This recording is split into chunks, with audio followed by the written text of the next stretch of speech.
Je réponds aux questions de Elisa HD Design Pro. C'est parti.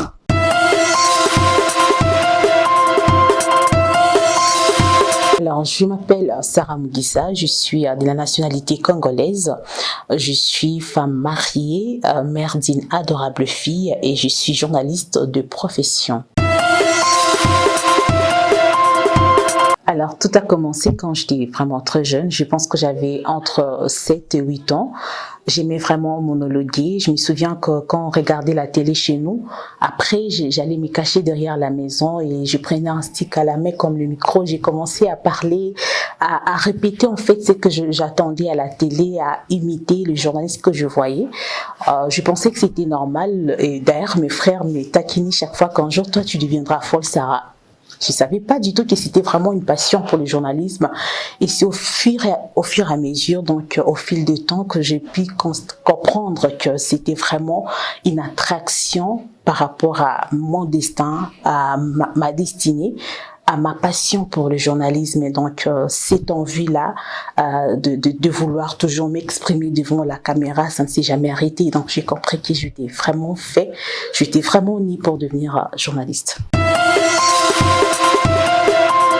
Ma carrière, elle a commencé à 2013, je pense c'était au mois de juin, juillet.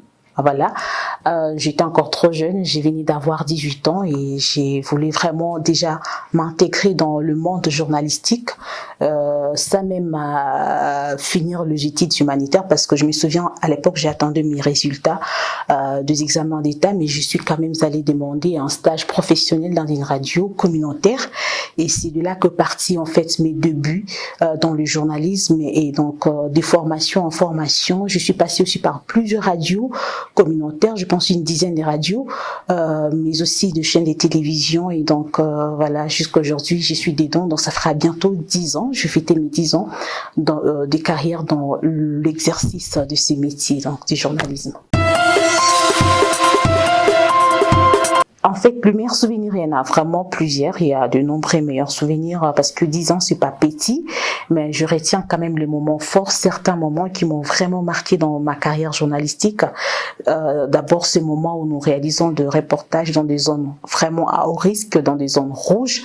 Et lorsqu'on s'en sort vivant, on s'est dit franchement, c'est vraiment de très bons souvenirs qu'on garde de ce métier. Et il y a aussi l'un des moments qui m'a vraiment le plus marqué, c'est que je me souviens, j'ai eu mes premières contractions de ma première fille quand j'étais sur terrain. J'étais en train de découvrir une activité. Je me sentais pas bien, mais je me disais que je devrais quand même faire le reportage du jour.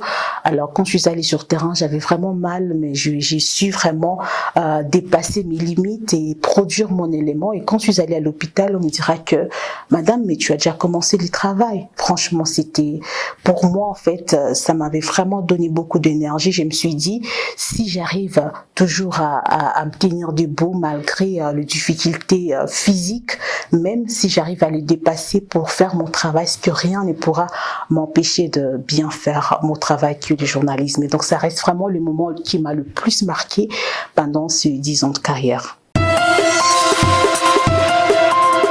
Il faut savoir déjà que le journalisme, c'est pas un métier facile, surtout pour les femmes.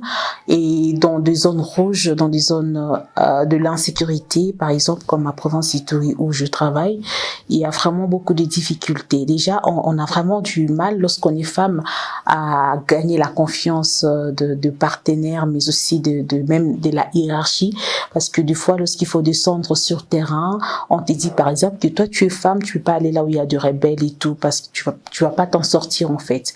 Pourtant, on a confiance en nous, on s'est dit qu'on est capable en fait de travailler comme les hommes dans ces métiers, mais il y a toujours cette difficulté-là auquel on fait face. Mais aussi, il y a le problème en fait lié à je vais dire comment, la reconnaissance, la récompense même, parce que vous savez, le journalisme, c'est un métier qui demande beaucoup de sacrifices, beaucoup de courage aussi.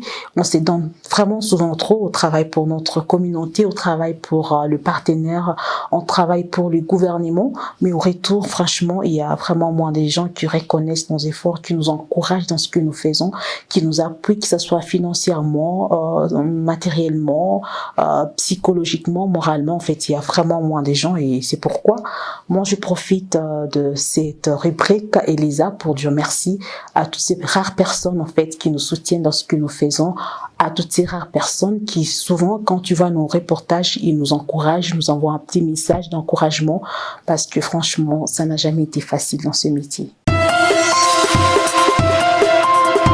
Je ne me vois pas trop faire autre chose que du journalisme, mais il faut dire que je suis aussi très passionnée par la musique. J'aime vraiment la musique, j'aime vraiment chanter, surtout comme je suis chrétienne, j'aime vraiment beaucoup adorer Dieu. Donc je pense que si je n'étais pas journaliste, je serais adoratrice de l'Éternel. Il faut retenir que je suis pas chanteuse, mais je vais quand même essayer parce que je suis vraiment passionnée par la musique et j'ai pas vraiment une très belle voix, ça je vous préviens. Il est hors de question que tu passes sans m'y toucher. Oh. Il est hors de question que ça finisse comme ça. Car je n'ai jamais vu un homme te chercher sans te trouver. Oh. Car je n'ai jamais vu un homme te chercher sans te trouver. Oh. Il est baba et voilà.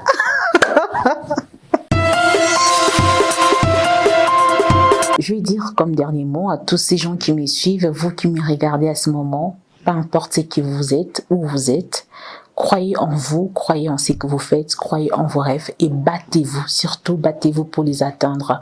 Sachez-le très bien, la vie ne sera pas facile. Pour arriver au sommet, vous allez devoir souffrir. Il y aura des moments très difficiles, mais ne baissez jamais le bras. Croyez vraiment en vos rêves et vraiment battez-vous chaque jour pour les atteindre. Donc, restez toujours positif, peu importe les circonstances et les contraintes de la vie. C'est très important. Pour voir nos émissions, nos productions, n'hésitez pas d'aller sur notre page YouTube Elisa HD TV dès à présent parce que nous y sommes toujours, encore et encore, chaque jour avec des nouveautés sur notre page. Vous ne serez jamais déçus.